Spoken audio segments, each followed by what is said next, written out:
The grand hall is draped in festive decorations with floating jack-o'-lanterns casting a warm orange glow over the gathering students. The sweet scent of pumpkin and candy fills the air, blending with the cozy hum of excited chatter. The tables are laden with treats, from caramel apples and candied nuts to chocolate frogs and exploding bonbons.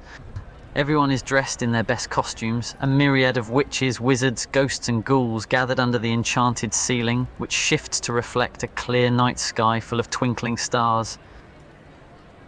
Draco stands out among the gathered students, his pale skin made even more stark against his all-black attire. But the most striking feature is his face, painted to resemble a skull. It's detailed and realistic, with hollowed-out eyes, sharp cheekbones and a sinister grin. The effect is eerie, especially as he leans against a pillar, sipping a goblet of punch. For all his arrogance, even he is getting into the spirit of the holiday. Blaze, dressed as a rather alluring vampire, saunters over to where Draco stands. With a small smirk, he twirls in front of Draco like a showman, causing his red cape to flare out dramatically and his sharp fangs to gleam under the glowing pumpkins.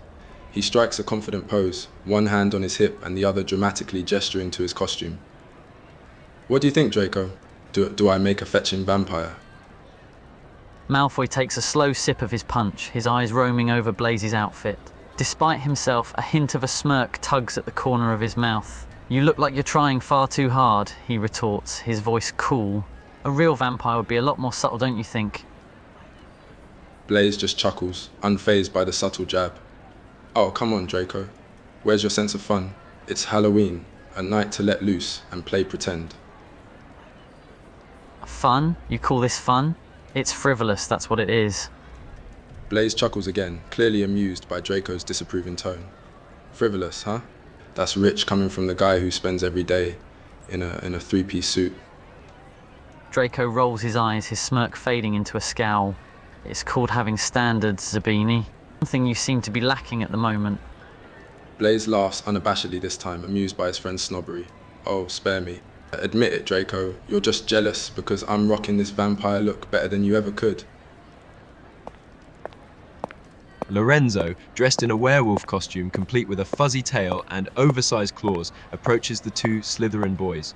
With a playful grin, he grabs them both by the arm, yanking them away from their conversation. "Hey, come on, you two.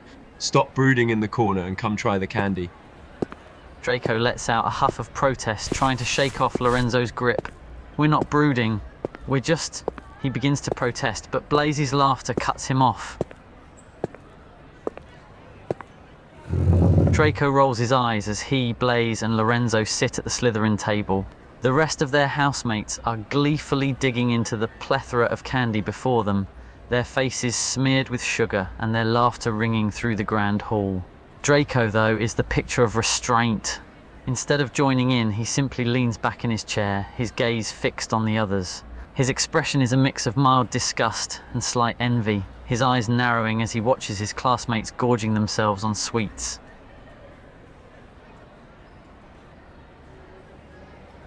Blaze, noticing Draco's disdain, nudges him playfully with his elbow. Relax, Draco. It's candy, not poison. Draco grumbles under his breath, rolling his eyes at the scene before him. Just look at them, stuffing themselves like pigs. Blaze and Lorenzo follow his gaze to Crab and Goyle, who are indeed covered in chocolate and laughing uncontrollably. Draco sneers.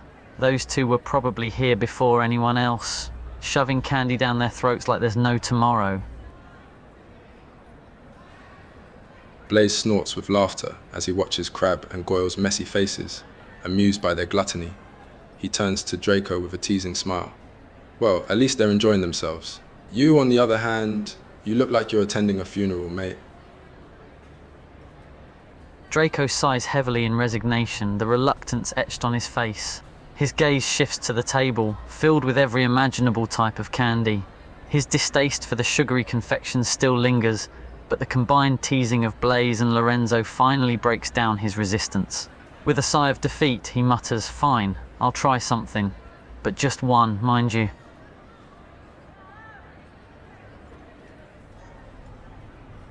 Draco's hand hovered over the jar of lemon drops, his fingers mere inches away from the glass. Just as he was about to grab one, A flutter of movement caught his eye. The lemon drops, which had been peacefully sitting in the jar moments before, suddenly burst into life. Each sweet candy lifted off the rim of the jar, fluttering into the air with a subtle hum. They encircled Draco in a dizzying dance, their sugary wings creating a makeshift whirlwind around him. Draco's eyes widened in surprise as he found himself surrounded by the dancing lemon drops. He watched them circle around him, their yellow wings creating a whirlwind of sweetness. Blaze and Lorenzo couldn't help but burst into laughter, finding the whole situation hilariously absurd. "Well, that's a first," Blaze managed to say through his guffles. Draco couldn't help but glare at his friends, his face a mix of annoyance and disbelief. "Stop laughing," he grumbled, trying to swat at the lemon drops, but they just danced out of his reach. "You're attracting a crowd, mate," Lorenzo teased, gesturing around them. Indeed, the spectacle of the lemon drops circling Draco had drawn the attention of their Slytherin housemates. People were pointing, laughing, and whispering, making Draco feel increasingly embarrassed. "Wonderful, just wonderful," Draco muttered through gritted teeth, his face reddening from both the situation and the growing audience. Draco spun to Blaze and Lorenzo, his patience wearing thin. "All right, which one of you geniuses did this?" Blaze tried to hold back his laughter, failing miserably, while Lorenzo held up his hands in defense. "Whoa, hey, not me, mate. I didn't do anything." Draco shot them both a skeptical look, his eyes narrowing. "You expect me to believe that? You two are always pulling pranks. This has your name written all over it." As Draco scanned the room, looking for the culprit, his gaze landed on you. He caught sight of you sitting afar, your wand pointing discreetly at him, and your face betraying your suppressed giggles. Realization dawned on him, and Draco's scowl deepened at your audacity. "It was you," he muttered under his breath, his eyes narrowing in your direction. Draco watched as you quickly averted your gaze, the subtle smirk on your lips giving you away. Immediately, the lemon drops, which had been dancing around him, lost their magic and fell to the ground in a scattered heap. Draco muttered under his breath, anger clearly seeping through his words. "Of course it was you, that little..." Blaze and Lorenzo cast knowing glances at each other, amused by the developing situation before them. They could tell Draco was fuming. "Mate, it was just a harmless prank," Blaze said, placing a hand on Draco's shoulder. "Yeah, calm down. It's Halloween. It's all in good fun," Lorenzo added, trying to defuse the situation. But Draco's eyes remained fixed on you, a scowl etched across his face. He shrugged off their attempts at pacification, his steps determined as he continued his path towards you.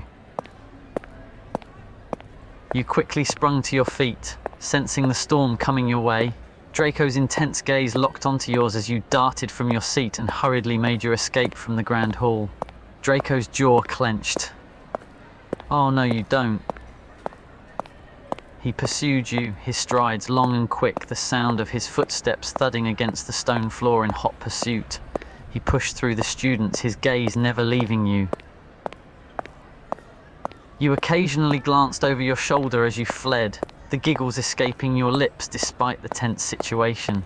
Draco's annoyance deepened as he chased after you, quickening his pace to catch up.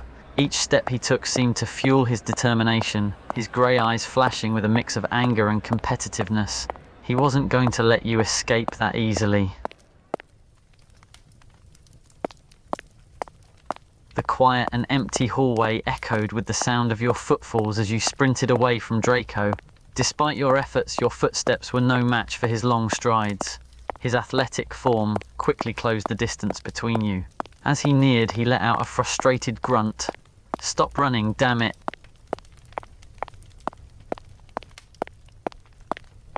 With a swift, sharp motion, Draco grabbed your arm, his grip firm and unyielding. He effortlessly spun you around, pressing you against the cold stone wall. He pinned you in place, his body mere inches from yours. "Thought you could escape, did you? You should have known better." The skull makeup accentuated Draco's sharp features, making him look even more menacing in the dimly lit hallway. Every line and contour of his face was accentuated, adding an extra layer of danger to his gaze. The dark eye sockets, the sharp cheekbones, the wicked glint of his bared teeth, he looked like a predator ready to pounce. As he held you against the wall, his face mere inches from yours, the skull makeup made the tension in the air palpable. Draco let out a scoff, his grip on your arm not loosening. "Sorry," he repeated, a sharp edge to his voice. "You think a simple apology is going to cut it after you played that trick on me in front of everyone?" He pressed even closer. He was so close now that you could feel his breath on your face, hot and frustrated. Draco's gaze, filled with a mix of anger and curiosity, lingered on your face, taking in the glimmers of glitter that adorned your cheeks and eyelids. He seemed momentarily distracted by the sight of your fairy costume, the shimmering specks catching the light. "A fairy, huh? Fitting considering the pranks you seem so fond of playing." He leaned in a bit closer, his eyes narrowing as he examined the sparkle on your skin.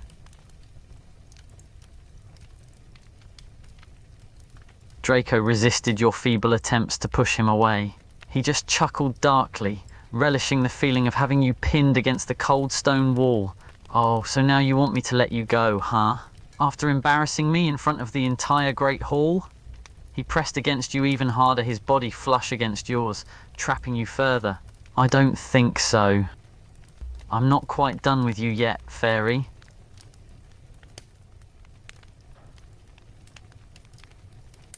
Draco scoffed, his grip on your arm tightening. "Oh, you said you were sorry? Well, that just makes it all better then, doesn't it?" He leaned in closer, his breath hot against your ear. "Sorry isn't enough. You humiliated me in front of the whole school. You really think I'm just going to let that go with a simple apology?" He paused for a moment, his eyes roaming over your face. He seemed to be sizing you up, plotting his next move.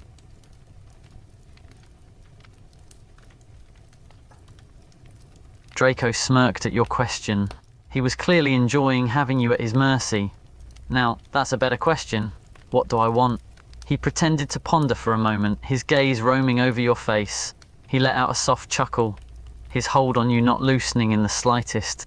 "Well, I think a bit of payback is in order, don't you think?" He leaned even closer, his lips just barely brushing against your ear as he spoke, his voice low and taunting.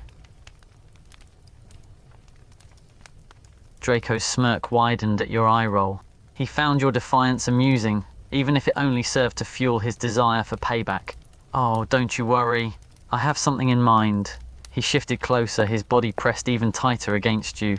His free hand moved to your chin, tilting your face up to meet his gaze. "Something that'll make you just as flustered and embarrassed as you made me feel back in the Great Hall." Draco's arrogance faltered for a moment as your punch connected with his chest. He grunted, the force of the hit catching him off guard. "Ouch!" He loosened his grip on you for a split second, his hand moving to his chest where you punched him. "You little..." His eyes narrowed as he looked back at you, his earlier smirk replaced by a more dangerous expression. "You're gonna regret doing that."